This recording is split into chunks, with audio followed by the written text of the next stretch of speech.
你刚才配合的不错，你这温顺的样子，还真是招人喜欢。这段时日你辛苦了，好好休养。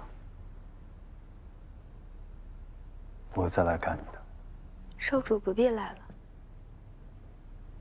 少主去忙少主自己的事吧。什么意思？没什么意思，只不过我不想再对一个令我作呕的人摇尾乞怜罢了。少主关着我，打我，羞辱我，在我身上寻求掌控感，不就是因为你在朝堂上有心无力吗？仰仗着父亲转瞬即逝的宠爱，仰赖着肛门出身的嫡妻，寄希望于未出世的儿子，外强中干，不过如此。你真的以为你给邢专主生出长孙来，你就能保住你现在的地位吗？里里外外穿的、戴的、吃的、用的，全都是我赏的。你燕川的母家一无所有，没有我，你连狗都不如。你放开我！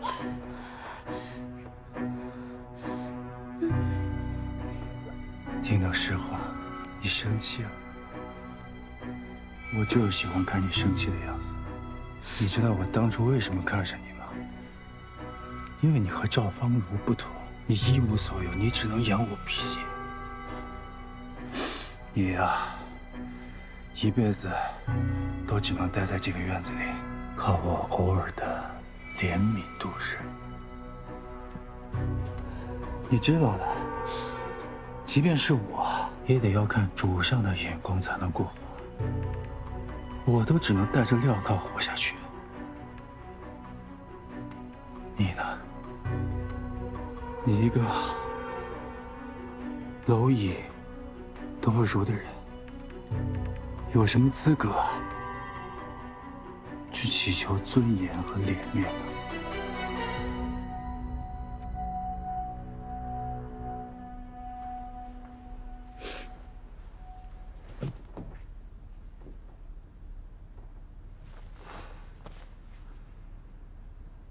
我还会来看你的，但是记着，下次我见到你的时候，尾巴摇得好看一点。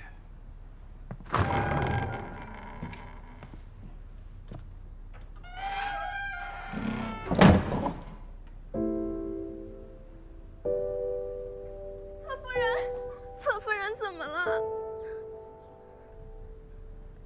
没事儿。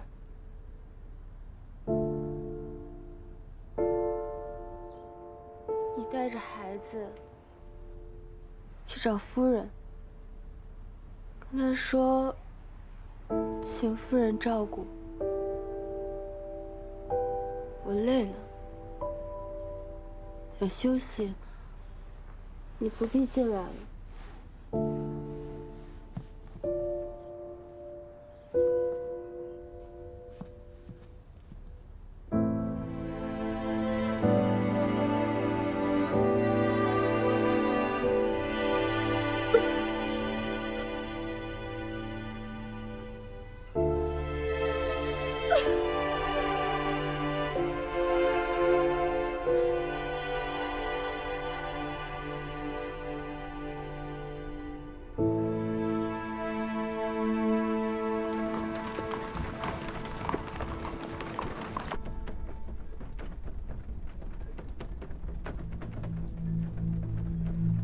你看我现在一切安好，真的不用担心。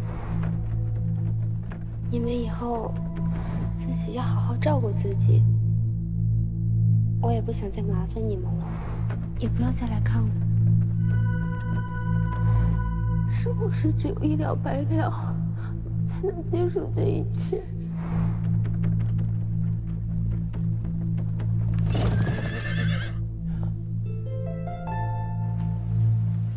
怎么了？侧夫人，这马不吃残疾，不走了。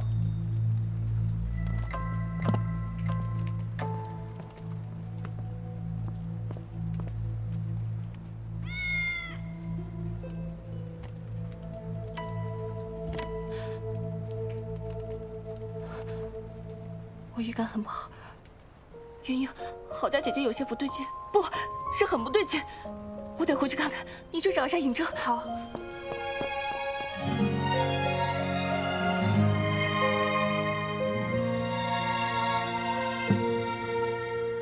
渴望一份温热，种下一场因果，旧的欢愉片刻，生吞无尽苦涩，写下一曲挽歌，不堪芳华蹉跎，更楼还长，这一生要如何爱过？如秋色，如花火，一刹那凋落，却沉默，却执着，越做一只飞蛾向烈火。我既然来武功，那我就要选九川最厉害的新川。既然来了新川，不就得找一个发展前景最好的东家，那不就是嫡长主吗？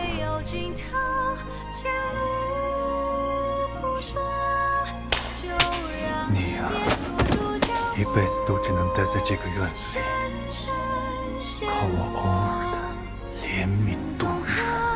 那个曾经的我，走过多少坎坷，看尽人心去。娘怎么能不希望你好啊？可是你这一走，二少主要是问我要人，我跟你爹可怎么办呢？信川少主雷霆之怒，燕川主要是拿你爹开刀，那我们全家可就没法活了。我希望以后的日子里，每天都能看到夫君的笑容。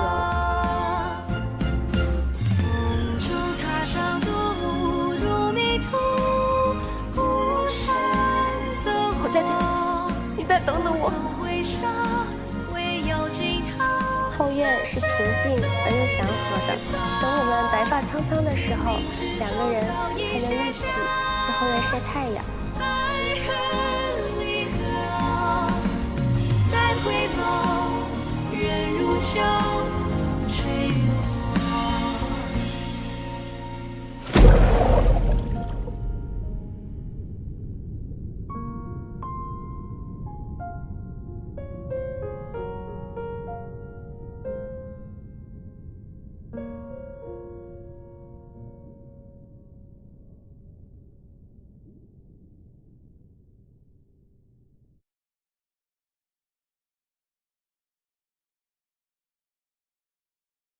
站住！不准进！你们让我进去，让我进去见见郝家。侧夫人，你进去了。让我进去吧。不行，把剑放下。让他来人了，侧夫人自尽了。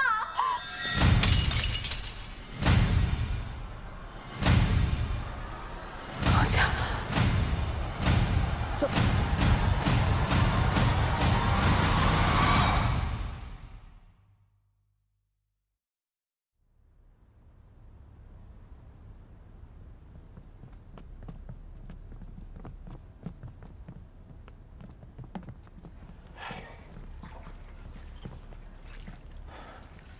后事吧。什么准备后事啊？怎么就要准备后事了？您不能这么随便看两眼就让我们准备后事啊！您扎针、做汤药都可以的。不行，不行，不行，我们不能准备后事。下官医术不精，侧夫人落水太久，几乎没了脉息，怕是不成了。您再看看，太医，您再看看，您再看看嘛。不行，我们就多找几个太医来，找好多太医来。您救救他！哎，侧夫人，您快请，您快请，容我想想，容我想想，容我想想，容我想想。徐太医，徐太医可能有办法。他曾经救醒过一个闭气多时之人，只是他身份特殊，恐怕难以请动啊。徐太医，晦气！刚生完孩子就给我整这出，人都丢尽了，要死怎么不死外面去？少主，积点口意吧。李维，怎么样？嫡长主，请求您大发慈悲，去宫里请徐太医救治郝家姐姐。徐太医，你知道徐太医是谁吗？徐太医是主上御用的太医。这深更半夜让我去找徐太医，万一让人揣测我想私自知道主上的病情，官司下来谁负责任啊？你不去，我自己去。你给我站住！你疯了！你去把他给我追回来，惹上是非，咱们俩都有麻烦。去！赵芳如，站住！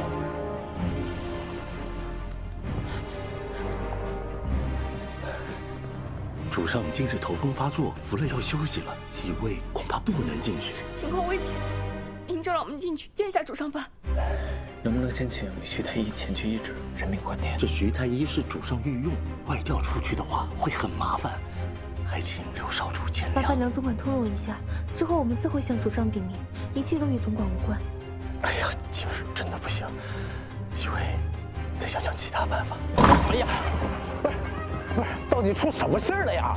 元英递消息过来，说郝家出事儿了，我得去宫里请太医去救他。不是，你这哪儿去请啊？你这就要闯宫啊！管不了这么多了。哎呀，不行啊！干嘛呀？你是丹川的郡主啊，你擅闯新川宫，罪过更大。我进去，你干什么？你去啊？你会使这杆枪吗？松开！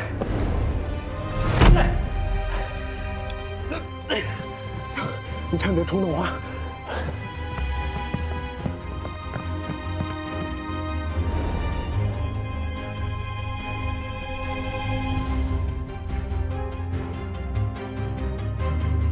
徐大爷，是不是？啥眼神？我认不出来。哎，武少主，何事？武少主，何事？人命关天，我找徐太医救人。主上命令不得入境呀！我会跟主上解释的。徐太医，谁呀？哎，我徐太医，我武少主，武少主，哎呀，徐太医，您为何？徐太医，你赶紧跟我去救人。不是救谁呀？救谁不是救我的这时候了？可不行啊！没有主上的命令下，万万不敢擅离太医院。怎么这么迂腐？我明日我向父亲我好好解释解释，行不行？你先跟我去救人呢。咱使不得手，使不得，让不让？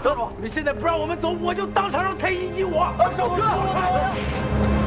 快跟我走！快！少主，往后退，别逼我！退后！往后退，离我远点儿！都别逼我！快退后！哎呀，武少主，万万不可呀！这个人犯上啊！人命关天，我管不了那么多了，我今天必须带他走！快让开！滚！上车！让开！快！杨总啊，现在赶紧把人送回去，这事儿还能遮掩得过去啊？一旦让徐太医跟外人接触了，这打探主上病情的罪名可就洗不清了呀！我们会在辰时前把人送回来，还请梁总管通融。哎呀，刘少主，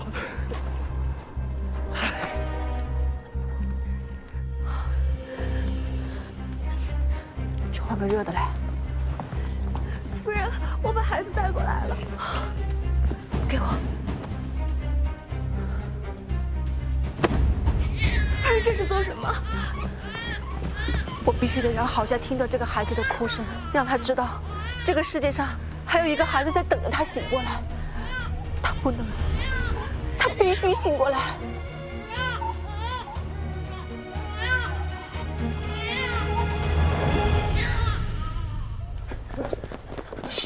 站住！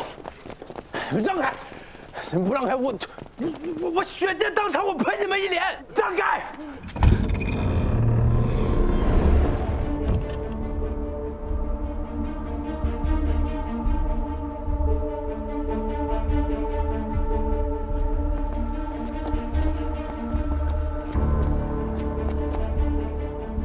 把徐太医给我送回宫去。是，我看你们谁敢！今天郝家的命我们就定了。少主，太医我们已经带来了，你就行行好，让我们进去救救郝家姐姐吧。你弄清楚，郝家是我的，他的生死我说了算，跟你们这些外人何干？他不是你的误解，他是个人呐。他是个人？他算是什么人？他费尽心思跑到我的面前，我给过他机会啊，如今是想要死在我的府上，徒增晦气。他不是想死吗？让他去死呀！你无耻！贱人！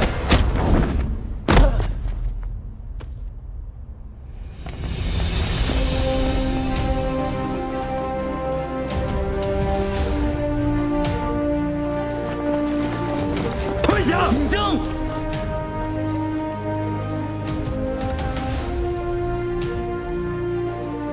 快去！庶子杂孙，你好大的胆子！不怕我禀明父亲吗？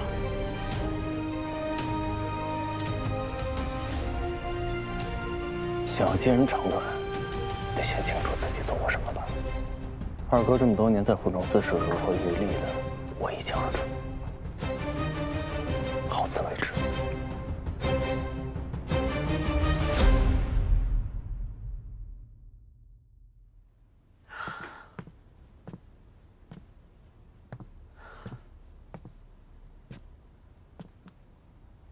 太医，他怎么样啊？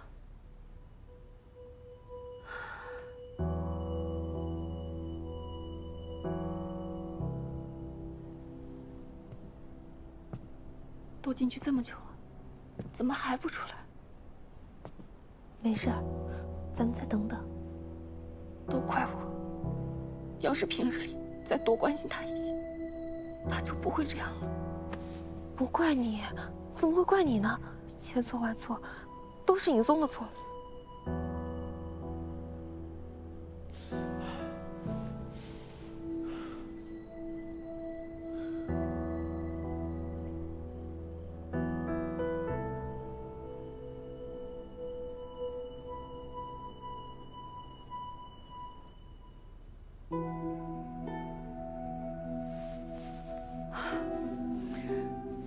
这药也关了，针也下了，怎么都没见他有任何反应呢？能做的我都做了，眼下只能看侧夫人的命数了。若能行转来，便能活下去；若是不能啊，侧夫人，侧夫人，不许哭！你家侧夫人还没死呢。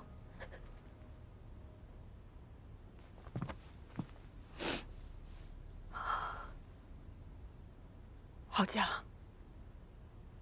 你给我听着，今天你必须给我醒过来，否则等你孩子长大了之后，我就告诉他，你是自愿嫁给他爹做侧夫人的。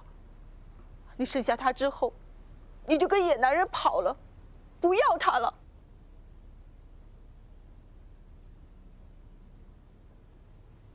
郝家，你若不在，等他长大了，我就让他跟着老二净学那些不好的。如果到了年纪，我就让老二就把他当作筹码，随便找一个人嫁了，就和你我一样，遇人不淑，凄风苦雨的过一辈子。如若他跟我哭，我就和他说：“你活该。谁让你生母不要你的？谁让你生母主动放弃的？”郝家，你听到了吗？你听到了吗？你要真的听到了都无所谓的话，那行，那你去死好了。但是如若你真的有一丝不想放弃，一丝替你孩子考虑的话，我拜托你睁开眼睛说句话好吗？郝家，你听到了吗？你就睁开眼睛说句话，郝家，郝家。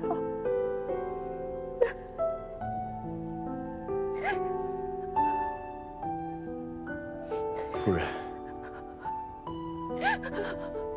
太医。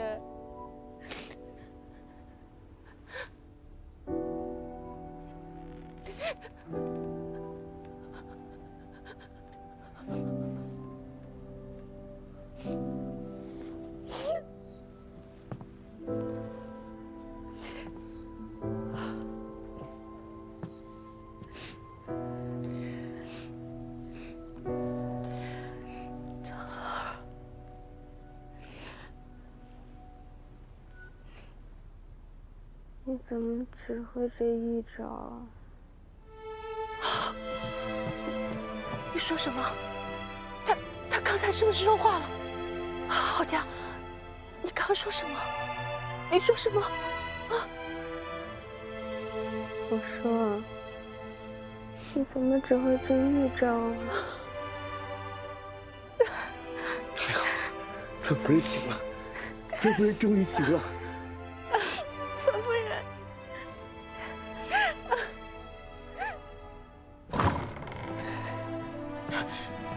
哎，太医怎么样了？诸位请放心，侧夫人醒了，眼下性命无虞。哎呀，太好了！哎呀，父皇多谢一下啊。那我们可以进去看看他吗？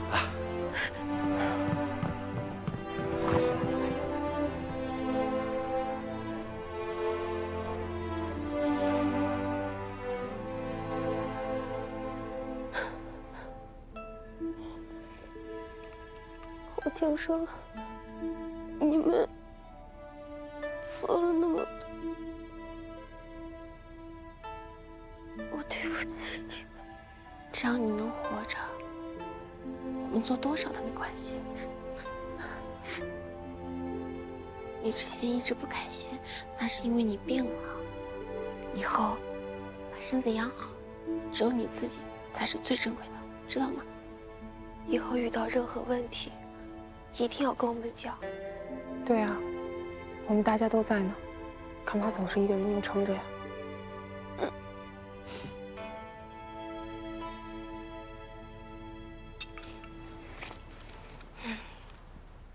人活着就会有希望，人死了就什么都没有。以后这种傻事不准再做。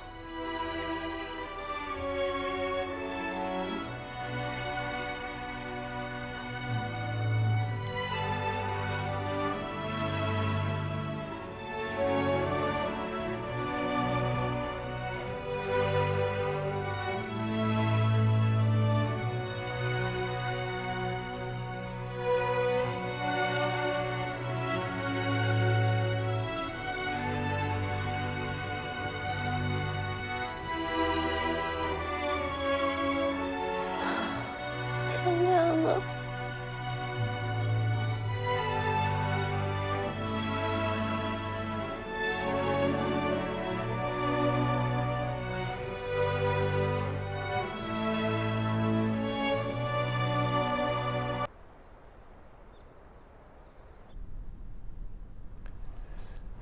你说的可是真的？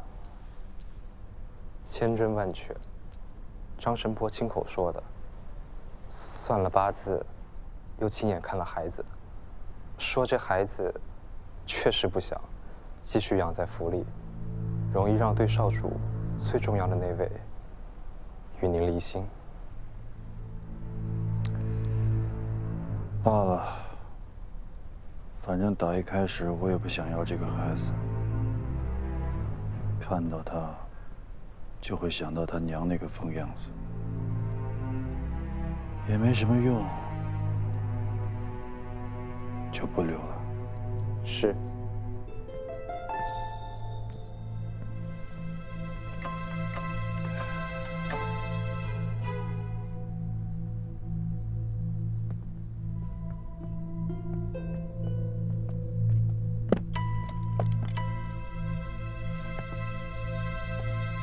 川夫人说你魅惑老五，使他犯上，因我们兄弟不和，所以你才留不得。说什么让你离府清修，不过都是为了维护我的颜面。你明白这个意思吧？出府了之后，千万不要在外面乱嚼舌头根子。府里的东西都在这里了，我可以走了吧？这件衣服是府上的吧？布料也都是府上的吧？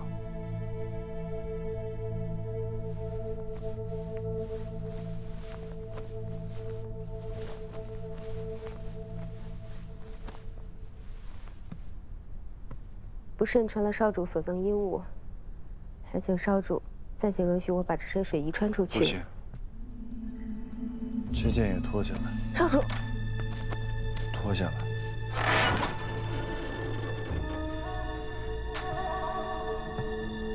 这套礼衣是我送给他的。郝家，你可以走了。多谢夫人。我看谁敢！我说让他走，你们都先出去吧，我有话私下和嫡长主谈。是。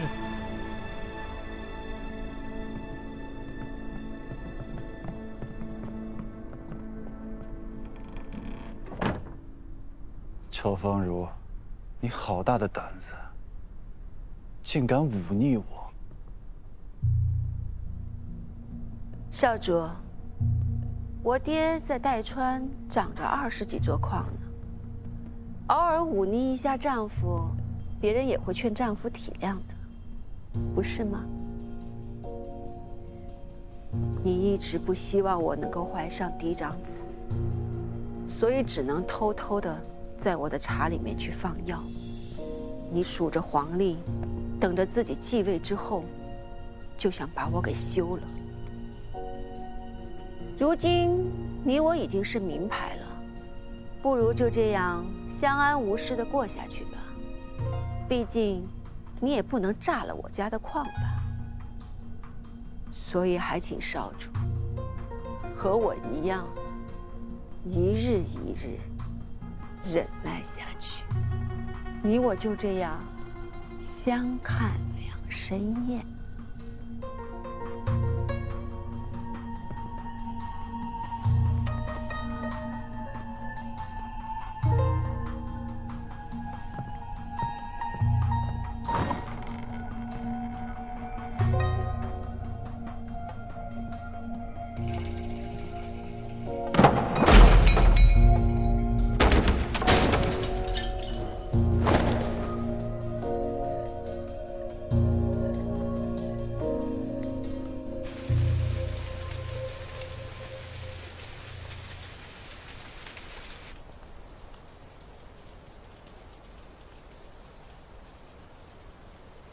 我跟夫人说了，让你去她房里，夫人会护着你的，少主也不会把你怎么样。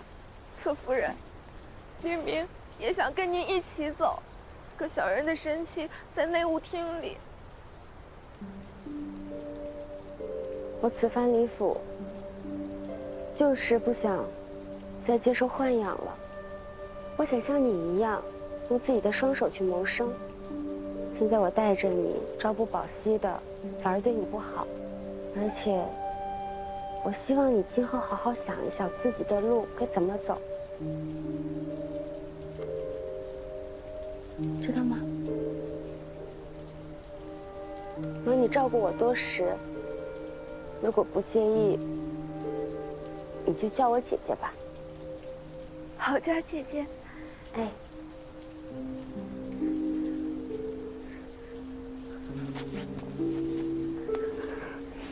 姑娘既已让我叫你姐姐，便是平等待我。那明明，你不是让姐姐赤足离开？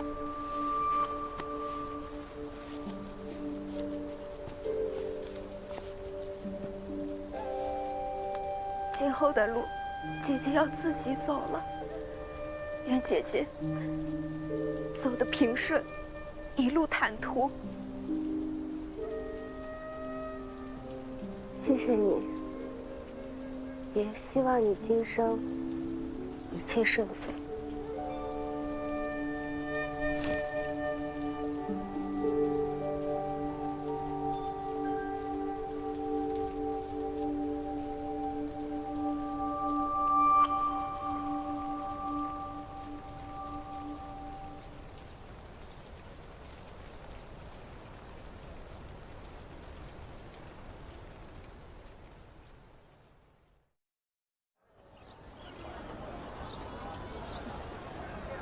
菜来啦！来，郝家，你总算是出来了，你可得多吃点。这也太丰盛了。哎，真太谢谢你们了，帮我想办法逃离了那个地方，让我可以顺顺利利的把长乐接出来住。好家姐姐，大家都是这么要好的朋友了，就不要总这么客气。来，好家，欢迎你，谢谢，恭喜你脱离苦海，祝你以后海阔凭什么来着？海阔凭鱼跃，天高任鸟飞。吃菜吧。吃大声。倒着。好家姐姐，以后呢，你就在这酒楼安心的住下，你的月子餐就包在我身上了，保证把你的身体养得白白胖胖。哎，干脆我们酒楼就推出一个月子餐如何？好呀，我们可以开一个孕妇和孩子可以置办东西的铺子，不光有孩子用的，还有孕妇和生产后的妇人坐月子用的。就借着月子餐和铺子，向大家普及孕妇的必要知识，让大家重视起来产后气郁的问题，关注孩子的同时，也能关注孕妇的情绪，这样才能母子平安、健健康康的。我同意，好，我也同意。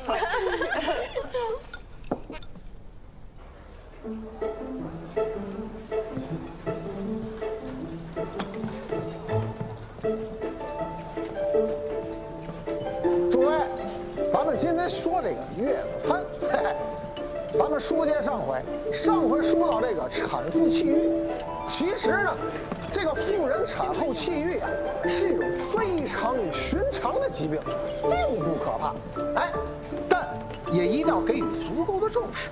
所以说呢，咱们就要提到咱们这个月子餐了，是吧？为什么要提这月子餐呢？这月子餐有啥啊？你们怎么来了？这位是？这是我新找的画师。哦。哎，嫂嫂，三哥请画师是为了画一些图册，说明妇人生产的不易，然后配合说书先生讲述的内容发给大家的。真的？这还差不多。吃的怎么样？味道还习惯吧？多吃点啊，宝宝真可爱。这个角度，好。饼的味道怎么样？是清淡一点，但很有营养的。少吃一点还有燕窝。话老板娘，谁是我夫人不知道啊？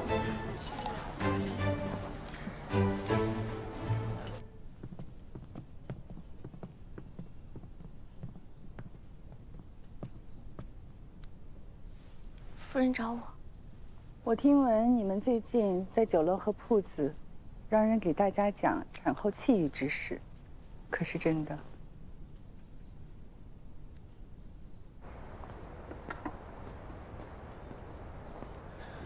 少主，少主，哎呀，您可回来了！一大早啊，侧夫人就被何夫人召见进宫去了。有说什么事吗？没有啊。夫人恕罪，我们这么做，是因为经历了郝家姐姐的事情之后，才明白女子生产是多么不容易。若不能让人知道产后气郁之严重，不知道有多少女子会像郝家姐姐那样，痛苦无人问津，只能以死作结。同为女子，我也想为旁人做些事。但凡有一人因为这件事情受到了优待，那便不枉。我也没有怪你们，只是事关新川宫颜面，现在已经有人知道郝家的事了。若是闹得人尽皆知，传到主上耳朵，免不了要降罪的。是我们疏忽了。罢了，眼下呢，主上未有所闻，我呢也全当不知。但今后你们需要谨慎，真闹大了，怕是我也帮不了你的。多谢夫人。来帮我浇点水吧。是。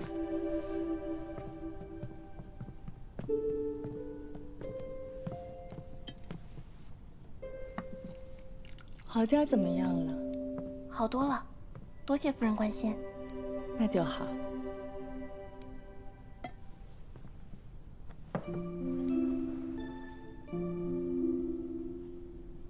当时因为郝家姐姐的事情，来宫里求见过您。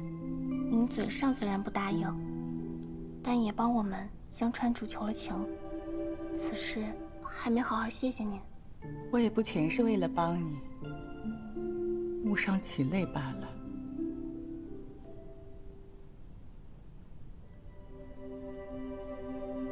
少主说，您生他的时候也有些气郁，不想见人，就连少主也。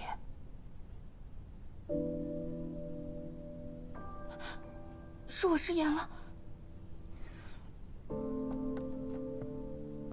尹征，他都知道了，他从来没跟我说过。少主，他也想与您讲话来着，但是怕您不想见到他。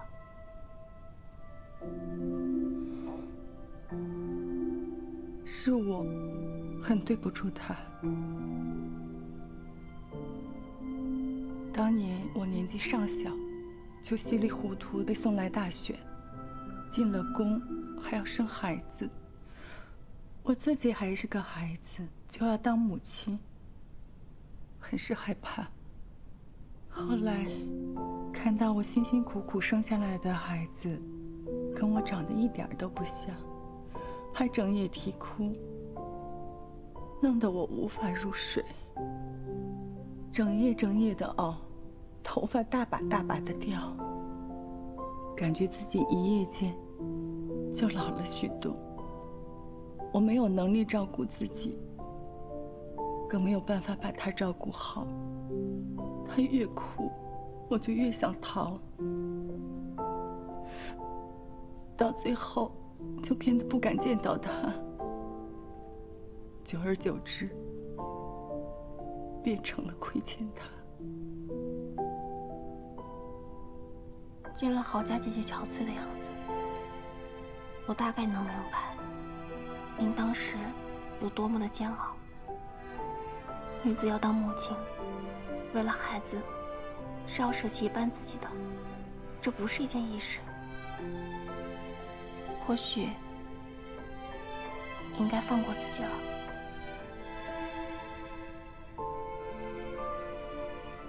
整个宫的人都说我凉薄，苛待老六，偏爱十一，不配做母亲。你却说我应该放过自己。我只是胡说，您只管一听。您当时无法亲自养育少主，不是错。但如今您要弥补的话，即使难以面对，也不应当是投报在另一个孩子身上啊。往事不可追，来日却还长。父母子女不应与往事痴缠，而忘了当下。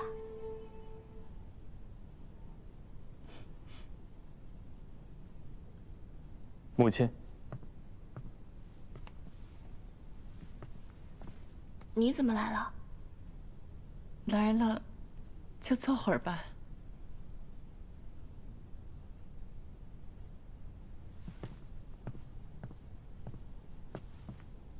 你们聊，我先出去。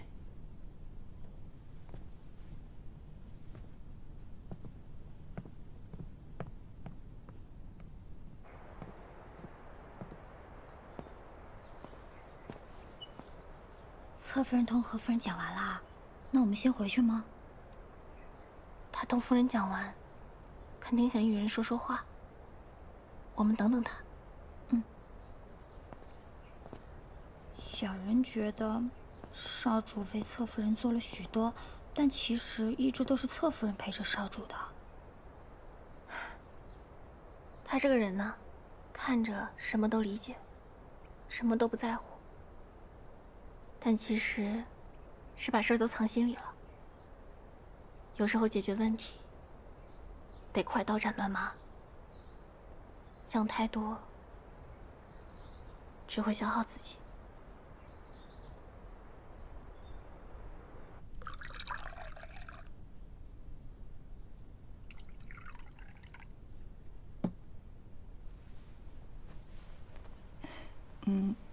你别担心，我叫李薇来是想提醒。方才那些话，我也听见了。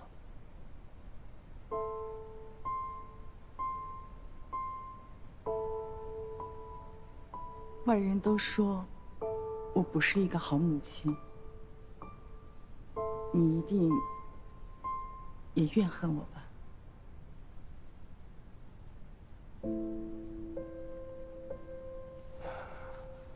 但最近发生的这些事情，让我能理解您当时的情况。我听闻我母亲当年险些自缢，也是因为我。不是因为你，你只是个孩子，能有什么错？都是我的问题，我该同你道歉。也不是母亲的错，你也不必再为过去自责。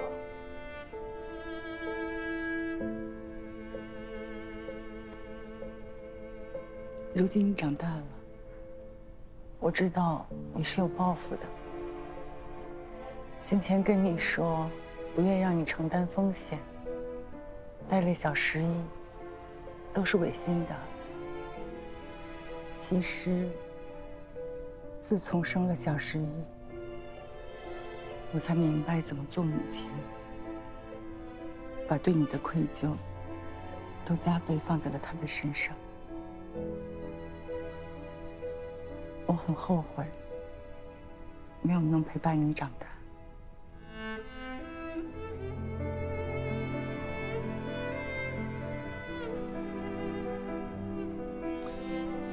其实母亲也不必后悔，现在弥补我，也来得及。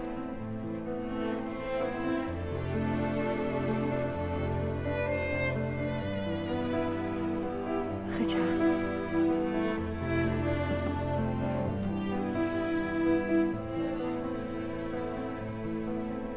呀，蛮好，哎，糖人啊，糖人，糖人。唐人，年少时对母亲心怀怨怼，没想到如今得到了一句抱歉。这么一想，已经很多年没跟她好好说过话。多谢。我也没做什么。你做的已经很多了。那我想要一个糖人。可以。姑娘看一下糖人。哎，谢谢。拿好。好，谢谢，谢谢。你要哪个？我要。这是劳。吃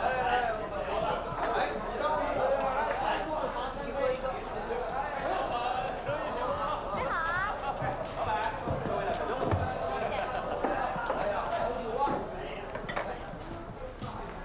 周掌柜。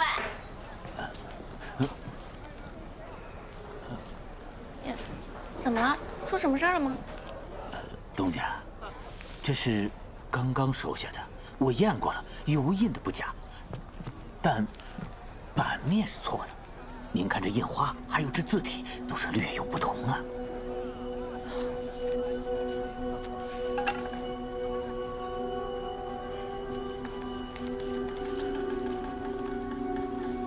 的确是假的，这是目前为止收到面额最大的了。面额最大啊？还有呢？时不时的老有，尤其近视居多。也有客人说咱们找假币给他，最后只能兑换铜钱给他们。我怕日子久了会越来越麻烦的。这箱子会有假币，没想到会有这么多。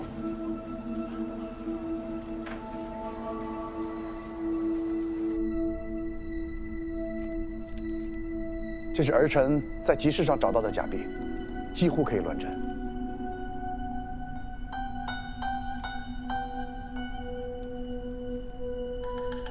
父亲，自假币出现以来，户政司一直都在彻查，只是如今市面上的假币还不算多，暂时构不成什么威胁。儿臣认为，应防微杜渐，尽快彻查。这是我们户政司的事儿。与你何干？是孤命老六与会同意的。几张假币虽然引不起什么风波，但背后牵动的却是整个新川呐。户政司领一队人马立即彻查。儿臣领命。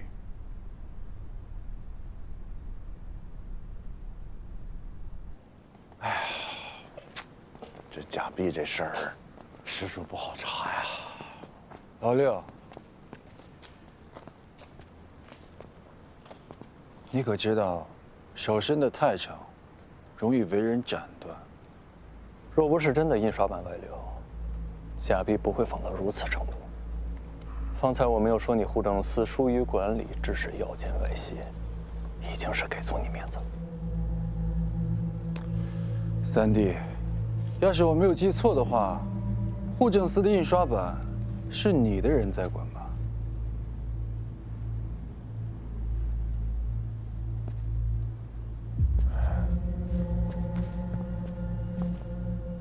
这本事为何是三哥在管？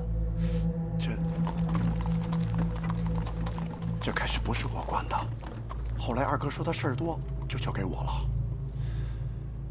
他这是在给你下套啊！你不会真的认为老二会掺和假币的事儿吧？可就那点利，他也瞧不上啊。当初设计版式也是用了心思，没那么好放。若不是拿了真版，很难做到这个程度。当务之急还是要阻止这假币在市面上流通。是。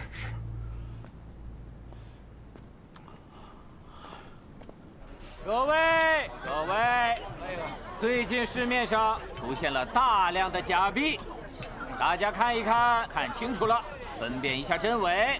若愿上缴，均可在我九川美食会免费兑换菜品一道。真的假的呀？我就收了几张假币，都砸手里了。现在到处都不收假币了，搁在手里它就是废纸一张，还不如上缴了，换点吃的。钟老板所言当真？当真呢？我收假币，我要兑换菜品，我任有无了的。哎呀，不急，大家用手中的假币换取我手中的这张号签，再拿这个号签就可以免费兑换菜品啦。我九川美食会的丹川分号即将开业，到时候书店通用。大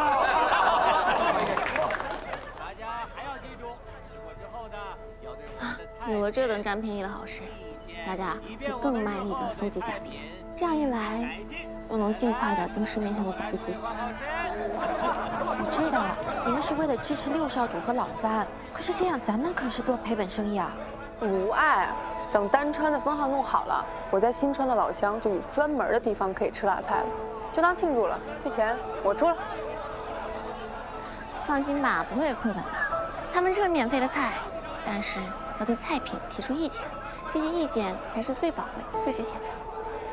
并且户政司对大量上交的假币有补贴，我们以假币换菜的方式帮户政司搜集假币，也算是能抵消掉一些成本了。原来如此，只是这上交假币的人也太多了吧？这说明假币的数量已经超过我们的想象。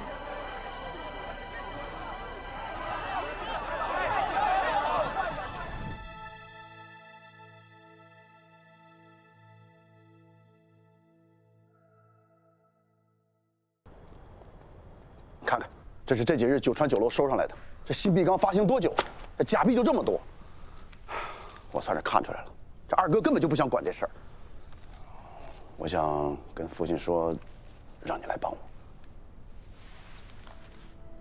若你能劝说父亲同意，让我自然会尽力。这你说的，不许赖账啊！好，我这就进宫。哎，不用送我了。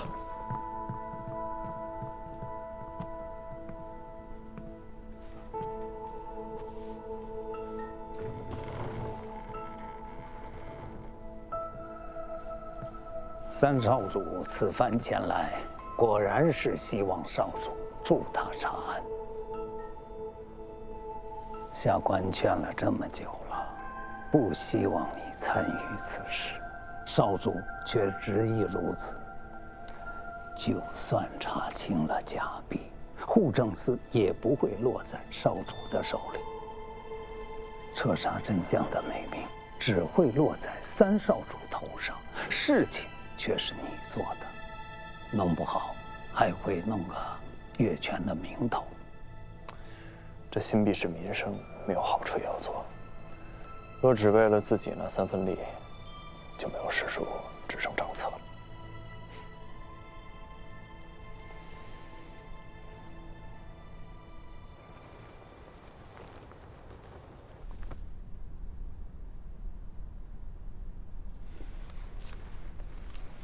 初5，尹征在集市抓了几个假币贩子，起初都不肯说，用了刑，全都招了。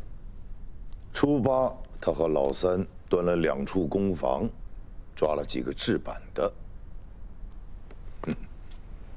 初9就起了底了，他们都说认识一个走私贩子，叫陈曦的。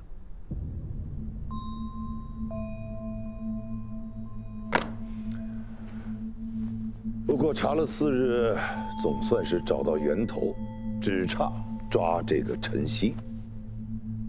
你是怎么回事？父亲，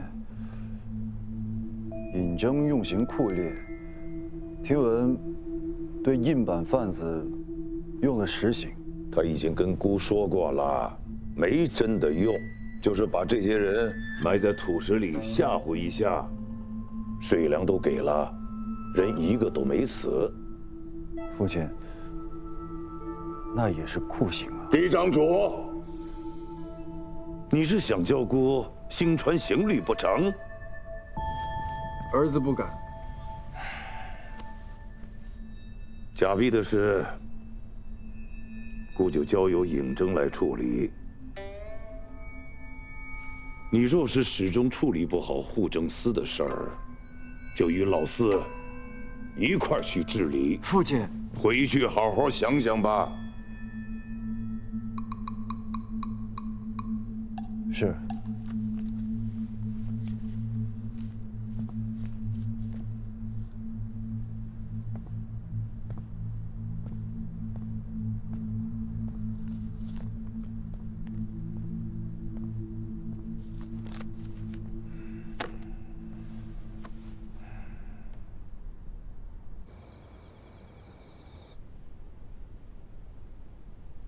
接下来一定要抓住尹征的把柄。这件事情已经将刑狱司都牵扯进来了，你们治理司那边一定要盯得紧一点，一旦发现他有违律，立即处置。是。舅舅那边有消息了吗？哦，还没有消息。不过岳侯爷说，或许可以用一桩新的事，来掩盖眼下要紧的这一件。如今父亲可是不像从前那么信任我了，必须得想一个办法，否则会更麻烦。老4，你现在和我可是一条船上的人，你知道该怎么做的。二哥放心，我都明白。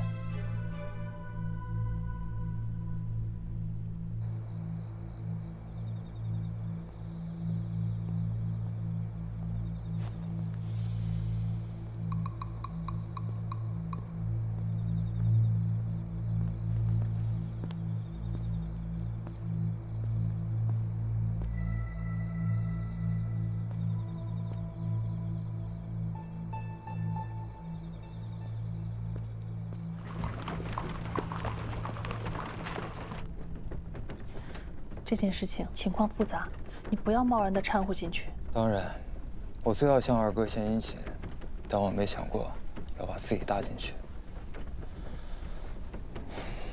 假币这件事儿水太深了，我心里有数。我就知道，你总能让我安心的。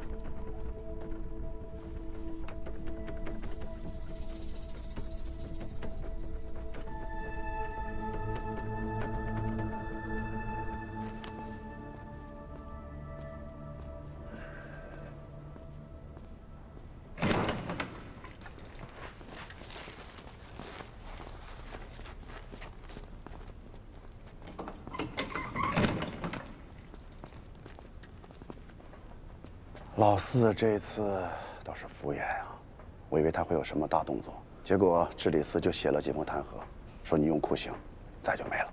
我这可算不上酷刑，他弹劾不了我什么，放心。哎，你说你平时跟小绵羊似的，这回怎么这么狠啊？你是不是一直在压抑自己的兽性？哎，你这话说的，要不下回你来？不，你来。哎，他说什么了？都是晨曦的人，说他跑去代川了。代川？为什么会是代川？这代川背后牵扯什么人，你应该清楚。有点不太对劲儿啊。还有必要再查吗？要不算了吧。若是再牵扯出来别的什么人，怕是还是先把晨曦抓到再说吧。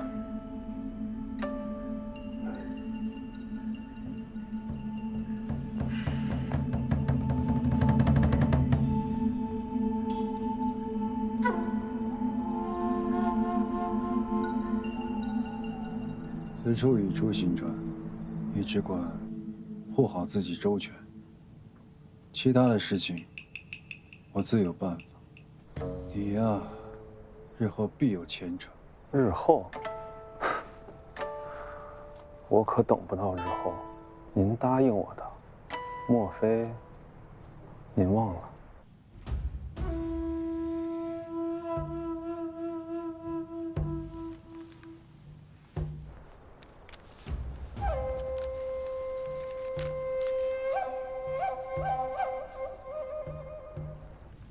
保重。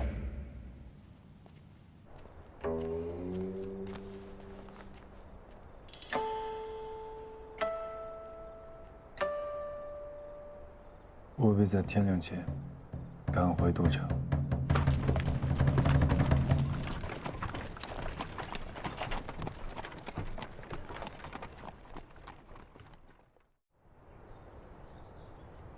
同安山发现了这处探脉，虽与代川交界，但不管是九川合盟中议定的，亦或是史书当中记载的，同安山都隶属我川。代川越界相争，未免无耻。主上，此次代川太过逾越，纵使儿臣与代川有联姻在身，亦不能姑息。我川常年因矿脉受制于代川，这次千万不能让他们得逞。儿臣以为应当封山，去往同安山内的官道、山道，亦应封建。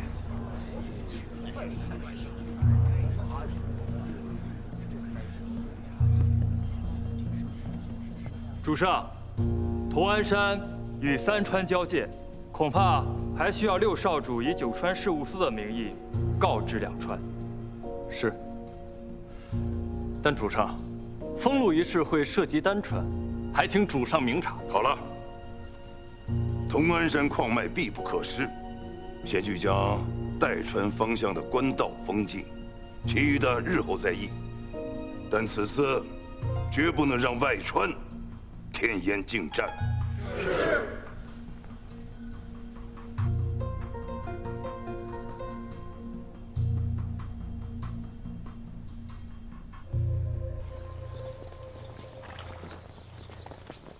要去很久吗？不会打起来吧？不会的，你要相信我的能力，就不要过于思念。少来！你非跟人家去干嘛？你又不会骑马。说什么呢？我好歹上过骑射课，我怎么不会骑了？再说这次呀，父亲让我跟着老六，就是去历练历练，说不定待我回来之时，父亲就给我指派一官职了。放心，他会骑，哎，但是他晕马，骑时间长了就吐。哎呀，这吐晕，好，马都害怕。这晕，好，上，走了啊！哎，你上马的时候小心一点，你那个腿别夹太紧，但你那手勒紧点。哎，好了，别太担心了。谁担心他了？走了，走了，这样，拜拜。小心啊！路上小心啊！去，我上。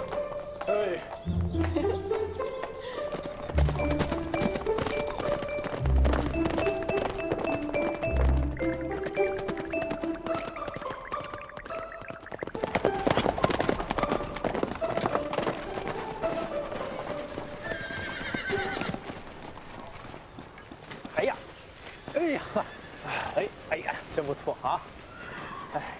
我果然是一个驯马的天才啊！看多乖，这一路上，以后上班不能笑我。哎，对了，老刘，你最近不是在帮三哥查这个假币的案子吗？你说这个时候二哥提议父亲让你来代川处理这件事情，是不是不太妙啊？连你都看出来了？什么叫连我都看出来了？我看起来很愚蠢吗？不过也好，可以查一查晨曦的下落。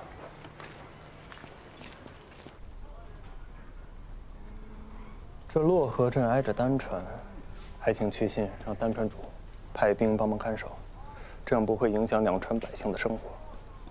那现在我们只需要把去向代川的平东镇官道封上即可，明白了吗？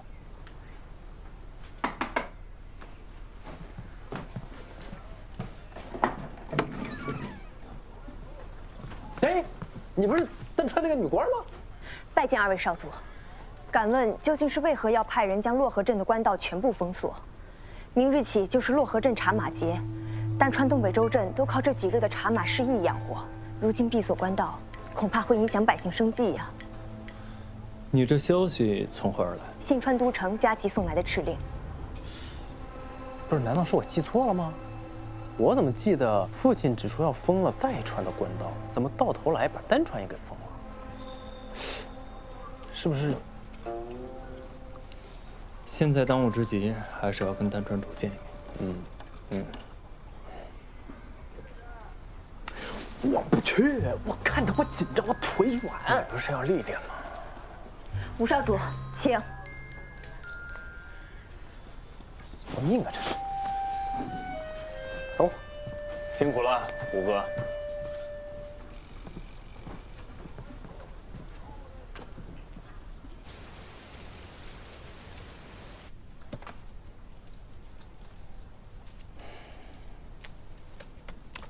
封路的公函已然发下去了，以老六的性子，会作何决断？让父亲签发封路公函，就是给了他一条死路。若按制行事，这点时日可不够他来回请示的。弹劾的折子已然备好，待老六动作消息传回，随时都。二哥放心，够大的。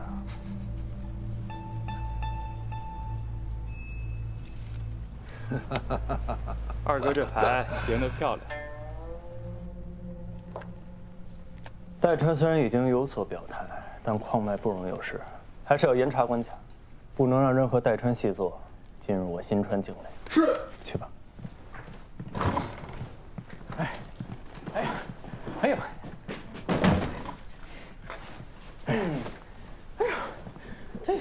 五哥，你这风尘仆仆，行色匆匆，看来事情解决了。丹川主怎么说？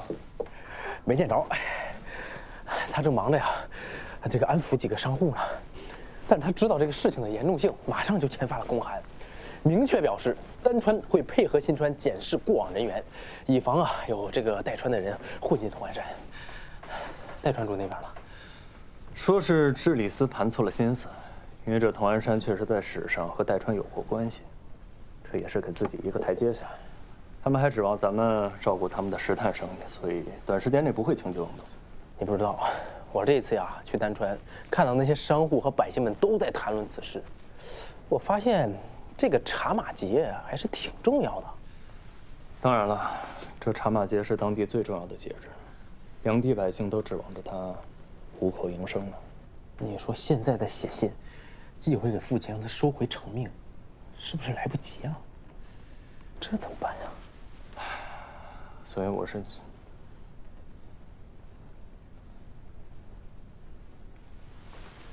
吴哥，你怎么想？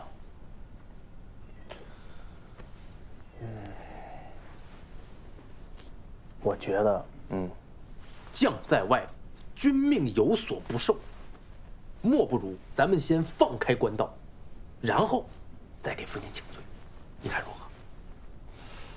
你这不是爱屋及乌吧？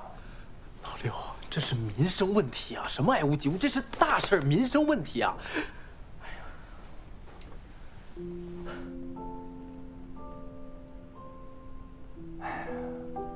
哥，你成长了，成长了，其实你早就有主意，你就试探我。哎，吃块饼消消气，甜的。哎，你之前说在这找那个什么西，是不是还要再盘桓几日啊？我已经派人去查了。咱们明日还是先回去给父亲一个交代。对，虽然你已经跟代川谈妥了，但是还是要跟父亲说明才是啊。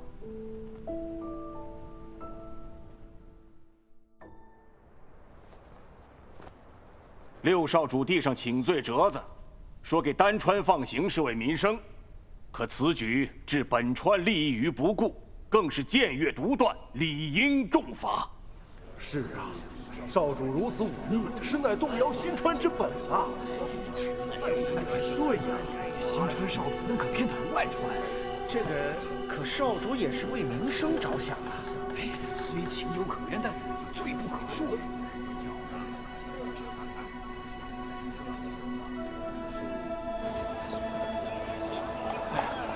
上官总说要去这个游历江湖，你看这一路，以我现在的马术，我肯定不会拖到后腿。这样，我先进宫见父亲。哎，你说父亲不会反对给丹川通路这事儿要保矿脉吧？你这样，我先去酒楼找上官啊，等会儿见。行。啊，走。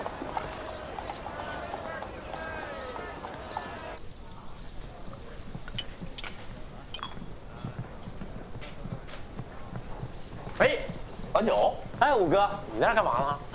我给郝家姐姐送点燕窝补补身子呀。就这个啊？我看。哎呦，哎，你这个东西靠谱吗？当然了，就不给你吃，哪来那么多问题？就是问问，你这东西要真不错，你也给我点儿。就那么一点，我特地给郝家姐姐准备的。哎，你不是刚从代川边境回来吗？你怎么不进宫，还跑酒楼来了？你最近来酒楼来的也太勤了吧？我勤吗？啊。有人天天在这儿，我不来这儿，我见不着人呢。我谁呀？不是，你该不会还对郝家姐姐有什么想法吧？你可别对不起五嫂。你胡说什么呢？你在这儿？那你总来酒楼干什么呀？别跟我说你是来看五嫂的，谁不知道你们两个感情不和？行，你看啊，你说让我别对不起上官静，又说我俩感情不和，合着什么话都让你说了。那你说郝家姐姐出府。宫里也有人传跟你有点关系，就算你不喜欢五嫂，但也是定下的姻缘了，你得收起那点花花肠子。谁跟你说我？不是你是哥我是哥呀，你还在那儿，你在这儿长篇大论。行，你忙我回去。我出去好。哎，上官，哎呀，上官，哎，上官，五少主，新川主有请。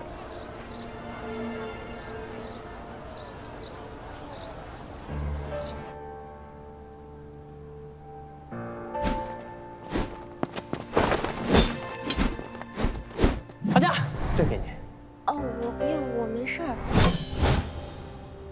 你就不能温柔点儿？郝家就不会这样。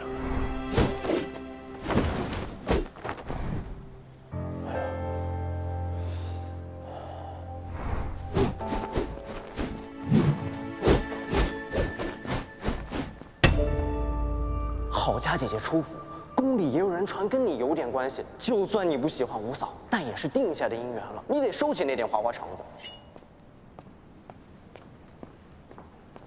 下去吧。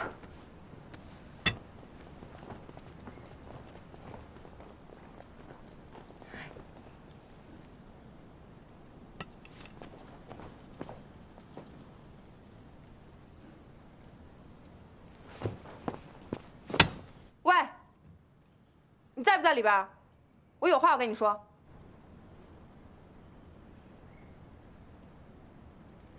你今天跟老九说的话，我全部都听到了，我心里很在意。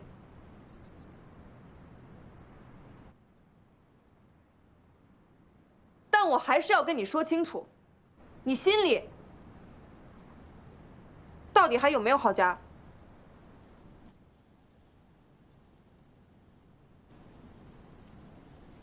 我跟你说话呢，尹琪，你听没听见？夫人，不好了！夫人，不好了！近日少主进宫问安，迟迟未归。方才小人去问，结果听说5少主跟6少主被扣下了。什么？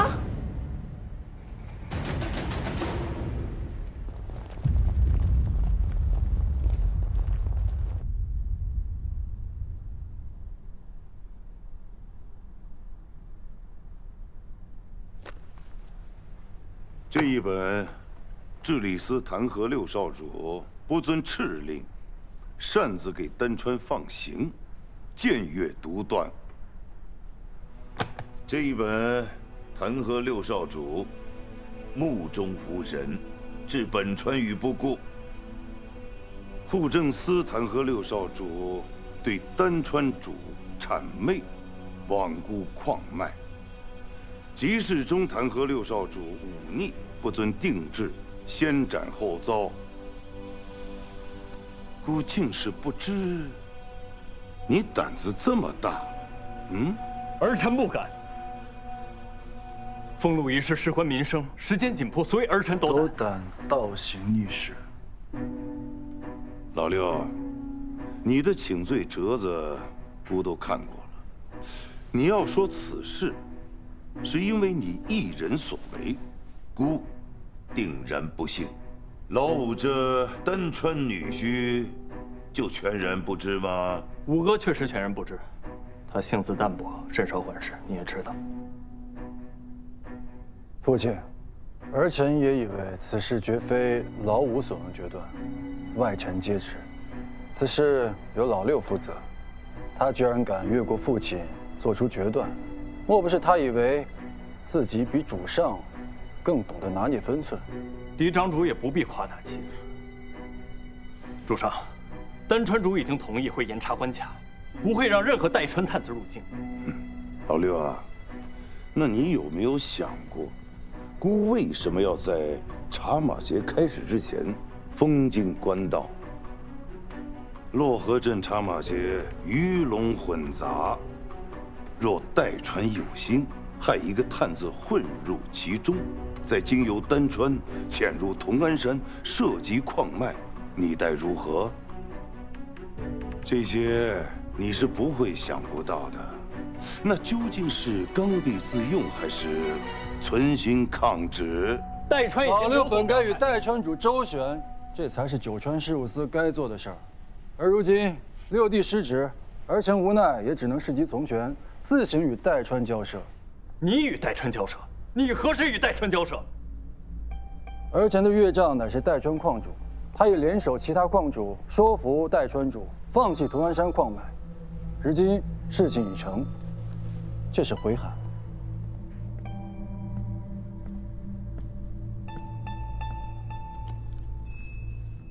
看来代川主早就已经想明白了，同安山是我川领地，他们不该觊觎。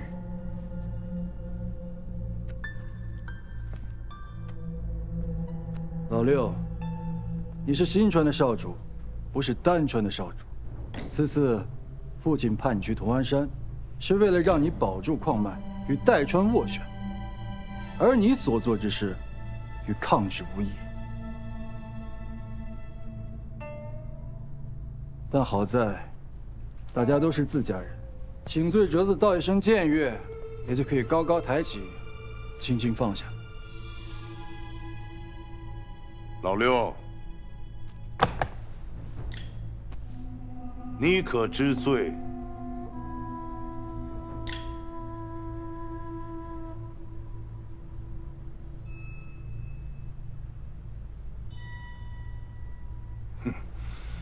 僭越之罪，等撤职查办，罪责另行处置。明日起，你就不用去九川事务司应卯了。父亲，不可呀！父亲，老刘确实与代川多次交涉，而且2度撤职，众人会如何看待6少主啊？父亲，请父亲明鉴。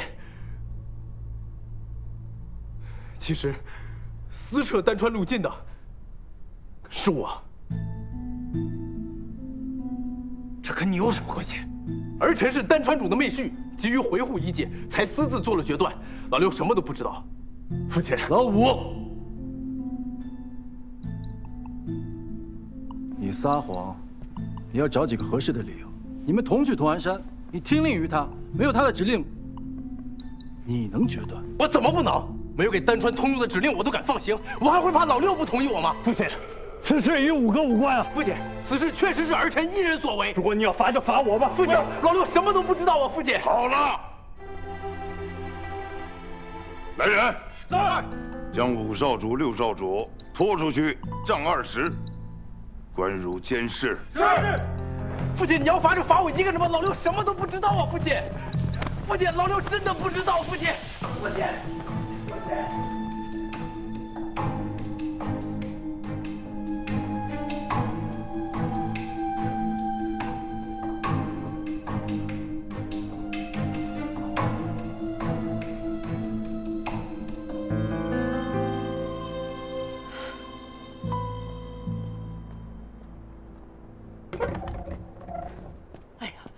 嬷嬷，如何了？哎呀，少夫人，主上震怒，还说要废了6少主尊位这样的话，而且还打了2位少主好几顿呢。平日里就犯浑，新川主对他也没有什么指望，但这头一回打这么重啊！不行，我得找我姐姐给新川主写信。哎呀，少夫人，小的虽然不懂什么，但是也能看了几分眼色。我揣摩着，这眼下呀，还是让主上把气发出来的好，咱不急这一时啊。但我怕他犯小孩子脾气，他不肯认错呀。少夫人，你就别担心了。依我看，这打了倒是件好事，说明啊，这是主上在发泄。若是连气都不撒的话，那才是真的失望呢。这天色也不早了，你还是早点回去休息吧。你看你这眼圈都青了，回去吧啊。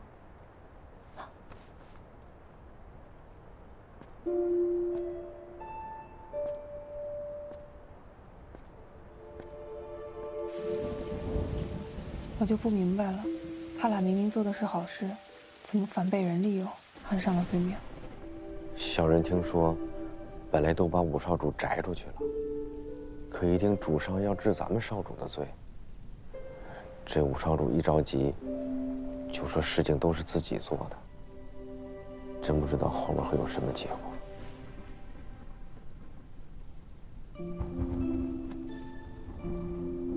上官，你先回家，给丹川主写封信，让他千万不要上书求情。僭越这事儿，最是犯了忌讳，再有外传说效，更是容易让人抓住把柄。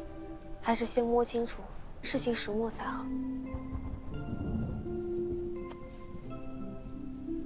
事无定论，若是妄自揣测，只会自寻烦恼。你放心，我和元英会设法进宫，求何夫人和陈夫人帮忙的。多谢你妈。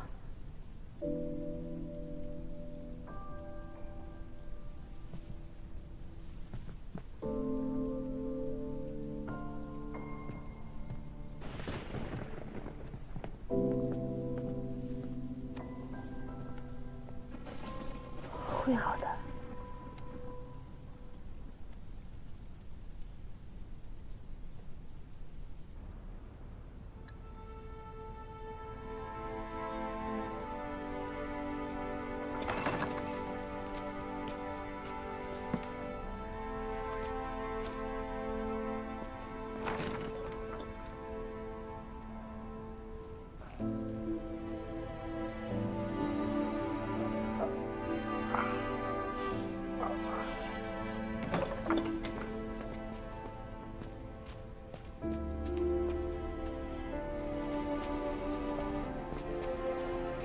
6少主，主上啊本就不想把您关起来的，眼下把您放出来了，这个你一会儿就服个软，这事儿就过去了。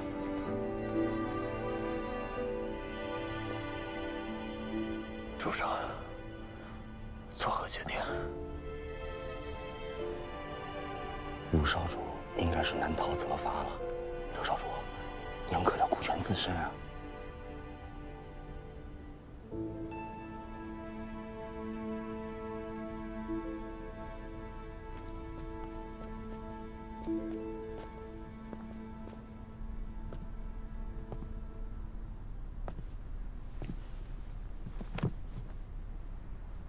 参见主上。知错了吗？臣逾矩奉行，先斩后奏。一应按律处理。主上若是要废我，我绝无怨言。但父亲能不能放了5个，此事与他无关。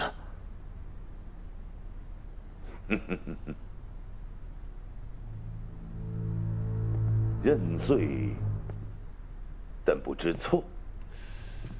你是觉得自己这样颇有气节，还想撇清老五？他知不知情，姑很清楚。这是你们讲兄弟义气的时候吗？嗯5哥他做不了主，所有决断都是我一人做的。放行的人是我，那受罚的应该也是我呀，为何要让5哥顶罪？难道就是因为我比他有利用价值吗？住口！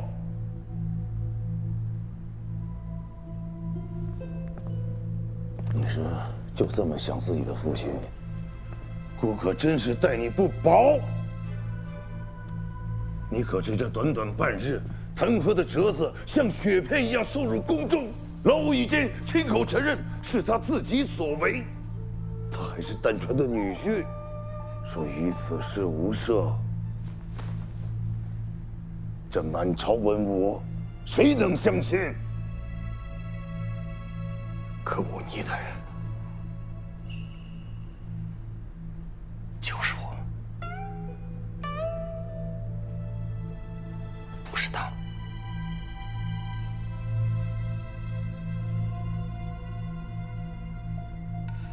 你是在逼迫姑吗？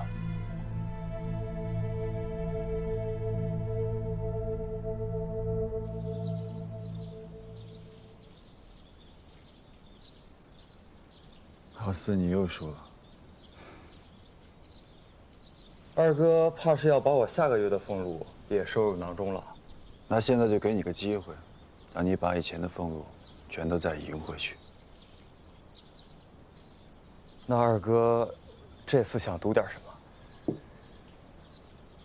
就赌老六吧，看他能苟延残喘到几时。